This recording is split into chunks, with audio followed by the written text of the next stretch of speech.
Hello everyone. Today we will start new chapter of history. This is the last chapter of your course India after independence.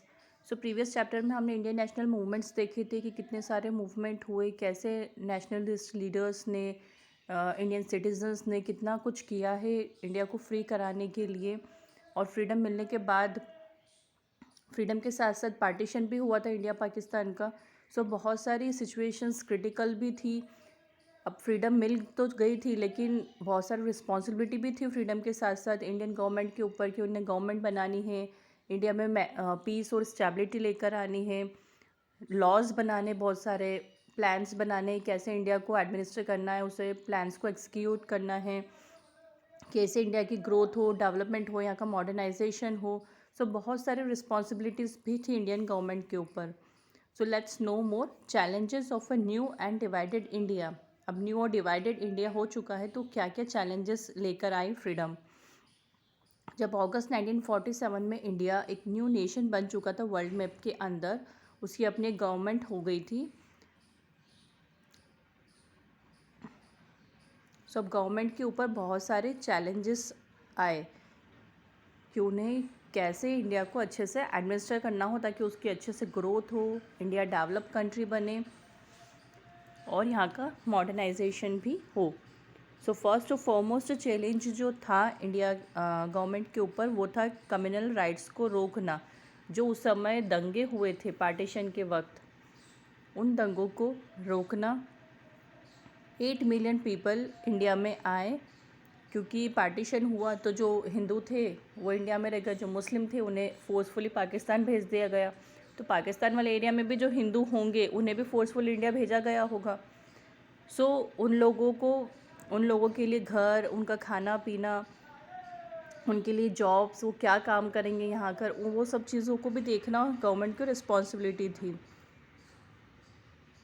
क्योंकि वो लोग वहाँ से आए तो उनका घर, उनकी प्रॉपर्टी तो सब चली गई। वो एक रेफ्यूजीज़ की तरह यहाँ पर इंडिया में आ गए। सो जब पार्टीशन हुआ कंट्री में तो उसकी वजह से सीवियर शॉर्टेज हुआ था फूड का, रॉ मटेरियल्स का, क्योंकि जो इंडस्ट्री वाले एरिया थे जहाँ पर रिवर फर्टाइल एरियाज़ जो थे वो पाकिस्तान वाली साइड में चले गए थे और जो एरियाज़ एग्रो बेस्ड इंडस्ट्रीज़ के थे वो इंडिया में रह गए। इसकी वजह से ह्यूज स्ट्रेस था इकोनॉमी के ऊपर कि इकोनॉमी कैसे मेंटेन की जाए। जो पॉलिटिकल कंडीशन थी इंडिया की on the eve of independence posed yet another challenge that needed to be addressed promptly by the Indian government। यहाँ की जो पॉलिटिकल कंडीशन थी उस समय उसे भी सही करना ज़रूरी था। At the time of independence India comprise of 2 sets of territories. ठीक है, इंडिपेंडेंस के टाइम पे इंडिया में 2 सेट बन गए टेरिटरीज के। एक तो था प्रोविंसेस जो कि कैपिटल सिटीज़ थी जैसे कि बॉम्बे है, मद्रास है, जो कि डायरेक्टली किसके अंडर में थी, ब्रिटिश एम्पायर के अंडर में थी। और एक और थी प्रिंसली स्टेट्स, मीन्स जहाँ पर रूलर्स रूल करते थे, जो राजाओं की स्टेट्स हुआ करती थी वो थी प्रिंसली स्टेट्स जो कि हेरिडिटरी इंडियन रूलर्स के अंडर में थी। सो प्रिंसली स्टेट्स थी मोर देन 500 जो कि स्कैटर्ड थी पूरी कंट्री में, कोई स्टेट कहाँ पर है, कोई कहाँ पर, ऐसे अलग अलग जगहों पर थी। उन रूलर्स के पास ऑप्शन था कि या तो वो इंडिया को या पाकिस्तान को ज्वाइन कर ले या फिर वो अपना अलग ही इंडिपेंडेंट स्टेट रखें। सो जो इंटीग्रेशन था प्रिंसली स्टेट्स का इंडियन यूनियन के साथ वो भी एक चैलेंज था न्यू गवर्नमेंट ऑफ इंडिया को, जो कि उन्हें फेस करना था। कुछ पार्ट्स में जो थे इंडिया के वो अभी भी किसके अंडर में थे, फ्रेंच और पोर्चुगीज कॉलोनियल पावर के अंडर में थे, तो उन्हें भी लिबरेट कराना ज़रूरी था। Establishing social and cultural integrity in the emerging state of India was not less important than unifying it into a strong political entity. In 1947, the caste and religion-based differences ran deep into the Indian society.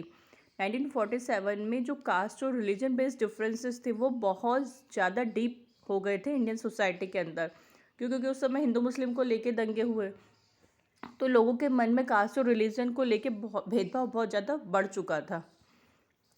क्योंकि जो India है वो तो diverse nation है, यहाँ पर इतने सारे कास्ट है, इतने सारे रिलीजन है, सब लोगों की लैंग्वेजेस डिफरेंट हैं, कल्चर सबके डिफरेंट हैं, क्योंकि इंडिया एक वास्ट नेशन है और यहाँ के यूनिक और डिस्टिंक्ट कल्चर है सबके।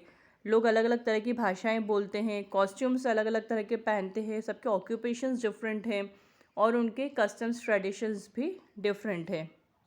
तो ये बहुत ज़्यादा टफ था कि ऐसे अलग अलग डिस्टिंक्ट सोशल, रिलीजियस और कल्चरल बैकग्राउंड के लोगों को एक ही नेशन में यूनाइट करके रखना।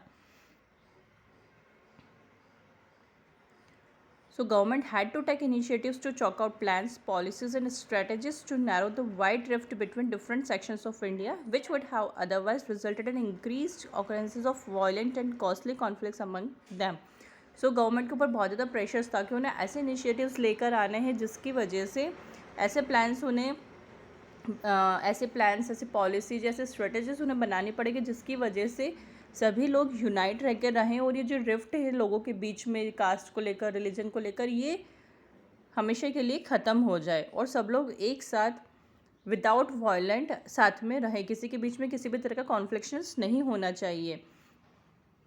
सो इन एफर्ट्स जो फ्रेश डिवीज़न हुआ था उस समय, तो रिच पुअर, अर्बन रूरल, ये सब जो डिफरेंसेस थे कि ये रिच है, ये पुअर है, ये गांव का है, ये शहर का है, अर्बन है, रूरल है, इस टाइप के जो डिफरेंसेस थे ये गवर्नमेंट को अवॉइड कराने थे। सो गवर्नमेंट को एंश्योर करना था कि जो भी वो करे उससे इकोनॉमिक डेवलपमेंट हो कंट्री का और यहाँ पर रहने वाले लोगों का भी ज़्यादा से ज़्यादा वो इकोनॉमिक डेवलपमेंट करना चाह रहे थे। Along with ensuring unity and integrity of India, government had to pave the pathway that led towards economic well-being of Indian citizens. उन्हें इकोनॉमिक डेवलपमेंट के साथ साथ यहाँ की यूनिटी और इंटीग्रिटी को भी एंश्योर करना था कि यहाँ के लोग सब साथ मिलकर रहें। At independence, more than 85% of Indian population lived in villages and made a living directly or indirectly from agriculture. Independence के टाइम पर 85% से ज़्यादा लोग विलेजेस में ही रहते थे और वो डिपेंड थे एग्रीकल्चर पे, डायरेक्टली या इनडायरेक्टली। एग्रीकल्चर तट मोस्ट प्रायोरिटी है इंडियन में। So being occupation such a large population, agricultural sector was in bad shape. अब इतनी लार्ज पॉपुलेशन है और उस समय एग्रीकल्चर की हालत तो बहुत ज़्यादा बुरी थी। क्यों? क्योंकि कॉलोनियल गवर्नमेंट थी, ब्रिटिश गवर्नमेंट थी उस समय, इंग्लिश ईस्ट इंडिया कंपनी थी, तो उन लोगों ने यहाँ की एग्रीकल्चर को बहुत बुरी तरह से इफ़ेक्ट किया था। इतने सारे वो ऑपरेसिव लैंड सेटलमेंट्स लेके आए थे, फार्मिंग एक्टिविटीज़ को उन्होंने सप्रेस कर दिया था, बिल्कुल यहाँ की यील्ड्स सप्रेस हो चुकी थी। सो एडिक्वेट सिस्टम नहीं थे उस समय इरीगेशन के। फार्मर्स जो थे वो मानसून पर ही डिपेंड रहते थे, मानसून होगी तो ही क्रॉप अच्छे से ग्रो कर पाएगी। इन फेलियर ऑफ क्रॉप्स, अगर क्रॉप्स फेल हो गई तो जो नॉन फार्मिंग ग्रुप है विलेजेस के, जैसे कि बार्बर है, कारपेंटर्स है, वीवर्स है, ये लोग भी अफेक्ट होते थे। क्यों? क्योंकि फार्मर्स मनी पे नहीं कर पाते थे उनको उनके सर्विसेज की। सो पॉवर्टी सिर्फ रूरल एरियाज तक ही लिमिट नहीं थी। अर्बन इंडिया में भी जो फैक्ट्री वर्कर्स थे उनकी भी लाइफ ऐसी थी, वो लोग क्राउडेड स्लम्स में रहते थे, उनके पास कोई एजुकेशन नहीं थी, हेल्थ केयर फैसिलिटीज़ नहीं थी। सो पॉवर्टी को रिड्यूस करने के लिए गवर्नमेंट को एग्रीकल्चरल प्रोडक्टिविटी को इंक्रीज़ करना था और ज़्यादा से ज़्यादा जॉब अपॉर्चुनिटीज़ लेके आनी थी, ताकि इंडस्ट्रीज़ को प्रमोट करना था, ताकि ये जो पॉवर्टी वाली सिचुएशन थी ये कम हो सके। Besides this, Government of India in initial years of independence was required to frame and enforce the constitution, chalk out policies for the economic development of nation and formulate its foreign policy. So government of India को initial years जो थे independence के, उसमें उन्हें constitution भी बनाना था, एक framework उन्हें पूरा तैयार करना था कि क्या पॉलिसीज़ उन्हें लेकर आनी थी है ताकि यहाँ का इकोनॉमिक डेवलपमेंट हो, कौन सी फॉरेन पॉलिसीज़ उन्हें फॉर्मुलेट करनी है, इस टाइप से वो कॉन्स्टिट्यूशन भी उन्हें बनाना था। Then making of the Indian constitution किसने बनाया, कैसे बनाया, क्या क्या वो लोग राइट्स लेकर आए, क्या लॉज उन्होंने इम्प्लीमेंट किए। सो जो ये एक स्पीच दी गई है डॉक्टर BR अम्बेडकर की 25 नवंबर 1949 की। डॉक्टर BR अम्बेडकर को फादर ऑफ इंडियन कॉन्स्टिट्यूशन भी कहा जाता है। ओके, इस स्पीच में डॉक्टर अम्बेडकर ने पॉइंट आउट किए हैं कुछ कंसर्न्स के जो सोशल और इकोनॉमिक इनइक्वालिटीज़ हैं लोगों के बीच में इंडिया के अंदर, ये बहुत ज़्यादा फैल चुके हैं। 26 जनवरी 1950 में उन्होंने कॉन्स्टिट्यूशन को एनेक्ट किया था। We will enter a life of contradictions, उन्होंने ऐसा कहा था कि हम लाइफ ऑफ कॉन्ट्रडिक्शन में एंटर कर रहे हैं। कॉन्ट्रडिक्शंस मीन्स जो स्टेटमेंट्स होते हैं, आइडियाज़ होते हैं, फीचर्स होते हैं जो एक दूसरे के हम लोग अपोज करते, विरोध करते, जो मतलब हमारे अंदर ही अंदर एक दूसरे से विरोध चलता रहता है, that is contradiction. So in politics, we will have a system of voting in which every adult person in country will have right to cast his or her vote. Each individual's vote will be counted and will have equal value. तो उन्होंने politics में system बनाया voting का, जिसमें सभी adult person को right है कि वो अपना वोट दे सके। हर एक इंडिविजुअल पर्सन का वोट काउंट किया जाएगा और सभी को इक्वल वैल्यू दी जाएगी। सोशल और इकोनॉमिक लाइफ में glaring inequalities between status of the people, specially those based on wealth they possess and the caste to which they belong. अब पॉलिटिक्स में तो उन्होंने ये राइट दे दिए, सबको इक्वालिटी दे दी कि सभी लोग इक्वल हैं, सभी को राइट है कि वो वोट कास्ट करे अपना, सभी को इक्वल वैल्यू दे दी उन्होंने। लेकिन सोशल और इकोनॉमिक लाइफ जो थी उसमें तो बहुत ज़्यादा इनइक्वालिटीज थी स्टेटस को लेकर, मेनली कि ये रिच है, ये पुअर है, और उनकी कास्ट को लेकर। सो पॉलिटिकल डेमोक्रेसी की को तो इकोनॉमिक और सोशल डेमोक्रेसी से एकम्पनेट कर दिया। उनकी स्पीच में उन्होंने क्लियर बताए थे उनके बेसिक प्रिंसिपल्स जो थे फेडरलिज्म को लेकर, which rest on the division of legislative and executive powers between the centre and states. Let us read how Constituent Assembly of India was formed and how it incorporated the significant features of the Constitution. कैसे constituent assembly बनाई गई। जो task था constitution बनाने का वो start हुआ था इंडिपेंडेंस के बाद। On the recommendations of cabinet mission that visited India in 1946, a Constituent Assembly was formed to draft constitution for the country. 1946 में जो कैबिनेट मिशन आया था इंडिया में, उसको रिकमेंड करते हुए कॉन्स्टिट्यूंट असेंबली बनाई गई जिसमें कॉन्स्टिट्यूशन ड्राफ्ट किया गया। कॉन्स्टिट्यूंट असेंबली में 300 इलेक्टेड रिप्रेजेंटेटिव थे। प्रोविंशियल असेंबलीज और प्रिंसली स्टेट्स दोनों को मिलाकर 300 इलेक्टेड रिप्रेजेंटेटिव थे। ये रिप्रेजेंटेटिव जो थे ये सभी रिलीजन्स और सेक्शंस ऑफ इंडियन सोसाइटी के थे। ऐसा नहीं है कि सिर्फ हिंदूज़ को लिया गया या सिर्फ सिख को लिया गया, ऐसा कुछ नहीं था। सभी रिलीजन के लोग थे इसमें और सभी सेक्शंस के भी थे, poor section, weaker section, rich section, ऐसा कुछ अलग अलग नहीं था, सभी सेक्शंस के लोग थे इसमें। डॉक्टर राजेंद्र प्रसाद जो थे वो कॉन्स्टिट्यूंट असेंबली के प्रेसिडेंट थे और डॉक्टर BR अम्बेडकर जो थे वो चेयरमैन थे ड्राफ्टिंग कमेटी के। Okay, constituent assembly met first time in December 1946 in New Delhi. Okay, constituent assembly सबसे पहले दिसंबर 1946 इन न्यू दिल्ली में मीटिंग हुई थी यहाँ पर। A series of meeting were held in city to decide political future of the country. उसके बाद बहुत सारी मीटिंग्स हुई जिसमें पॉलिटिकल फ्यूचर डिसाइड किया गया। फाइनली 26 नवंबर 1949 को कॉन्स्टिट्यूंट असेंबली ने अडॉप्ट किया कॉन्स्टिट्यूशन और उसको इफेक्ट में वो लोग लेकर आए 26 जनवरी 1950 को, जो कि हम as a republic day celebrate करते हैं। उस दिन India ceases to be a dominion of British crown and become a sovereign democratic republic. उस दिन इंडिया ब्रिटिश क्राउन से बिल्कुल फ्री हो गई और उन्होंने अपना एक सॉवरेन डेमोक्रेटिक रिपब्लिक बनाया। यूनिवर्सल एडल्ट फ्रेंचाइजी जो थी एक मोस्ट प्रोमिनेंट फीचर था इंडियन कॉन्स्टिट्यूशन का। फ्रेंचाइजी मीन्स होता है right of people to vote and elect their representative. Franchise का मतलब होता है कि लोगों को वोट देने का राइट है और अपना रिप्रेजेंटेटिव इलेक्ट करने का भी राइट है। यूनिवर्सल एडल्ट फ्रेंचाइजी मीन्स होता है कि जितने भी एडल्ट लोग हैं उन लोगों को राइट है वोट देने का। So adopting universal adult franchise, our constitution grants all adult citizens of India, irrespective of their caste, class, color, religion or gender, right to vote and elect their leaders. So जो उन्होंने adopt किया adult franchise, universal adult franchise, उसका मतलब था कि सभी adult लोगों को वोट देने का राइट है, वो किसी भी कास्ट के हो, किसी भी क्लास के हो, कैसा भी उनका कलर हो, रिलीजन हो, जेंडर हो, ये सब चीज़ें कोई मायने नहीं रखेगी। सभी को वोट देने का राइट है और अपना लीडर इलेक्ट करने की हक है।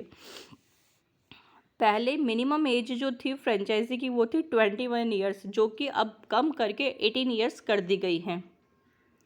This was a significant move because prior to this, all Indians had never been allowed to choose their own leaders. Also, right to vote was given to entire adult population of India soon after independence. ये एक significant move था। क्यों? क्योंकि पहले लोगों को right नहीं था कि वो अपना रिप्रेजेंटेटिव चूज करे या वो vote they.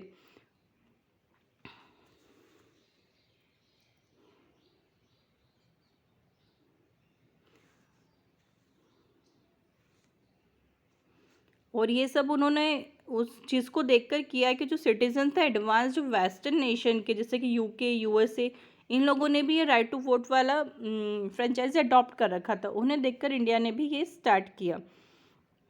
First only man who on property could vote. पहले जिन लोगों के पास प्रॉपर्टी होती थी सिर्फ वही लोग वोट दे सकते थे। बाद में इस राइट को एक्सटेंड किया गया उन लोगों तक जो कि एजुकेटेड होते थे। मीन्स जो लोग पढ़े लिखे होते थे, एजुकेटेड होते थे, उन लोगों को राइट था कि वो वोट दे सके।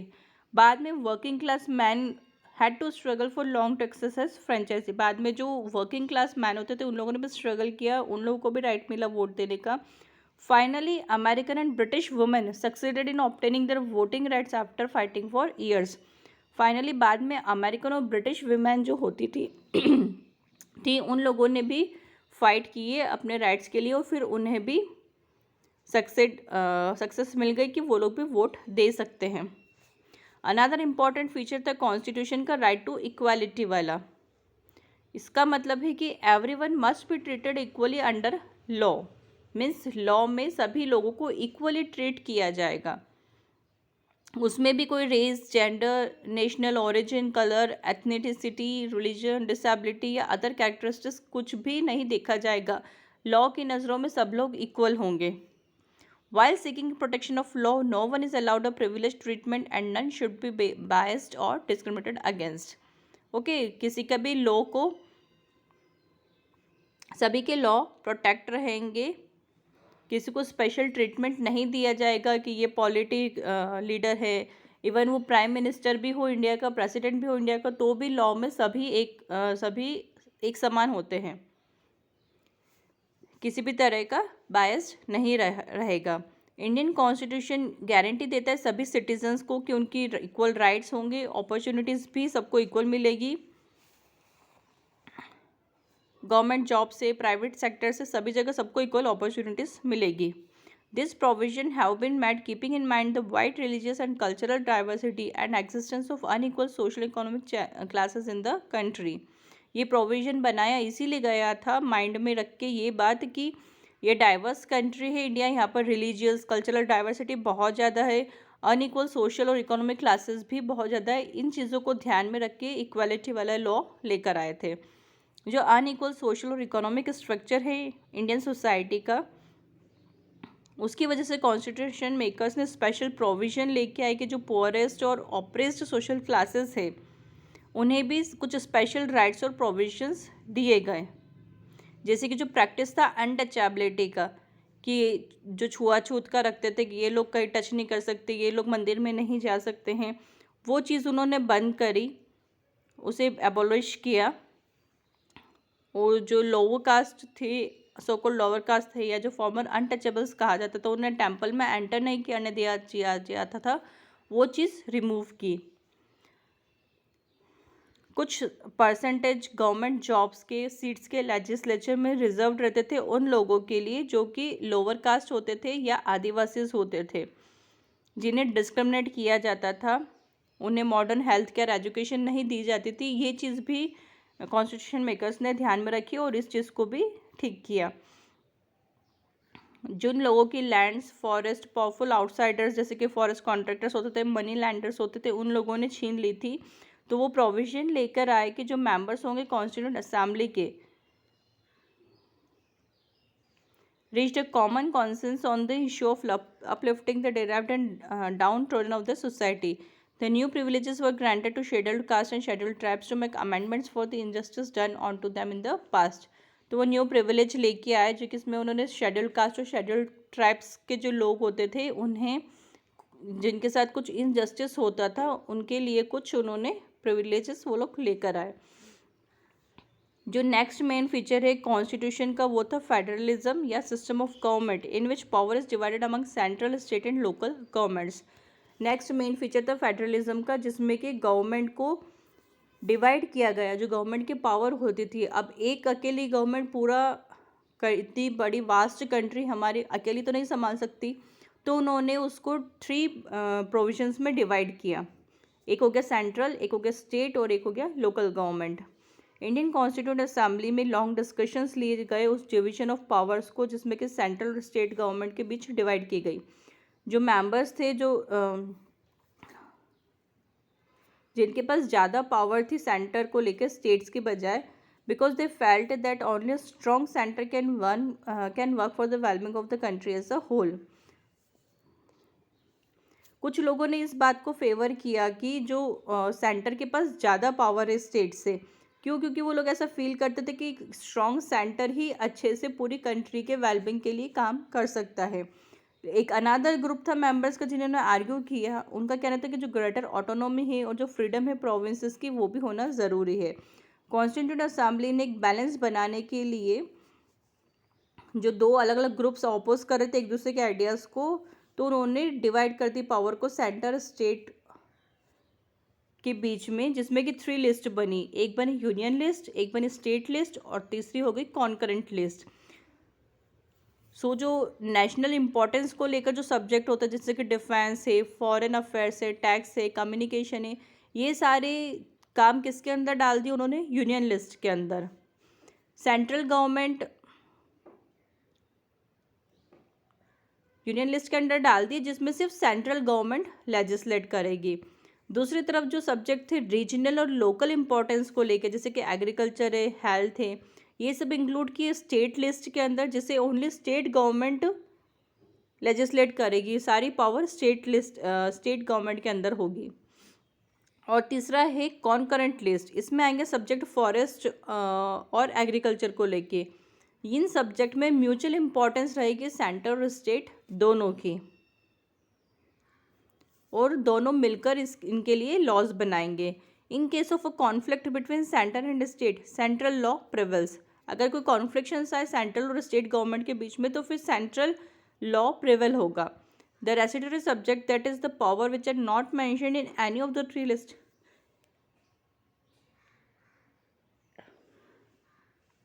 वर गिवन टू द सेंटर।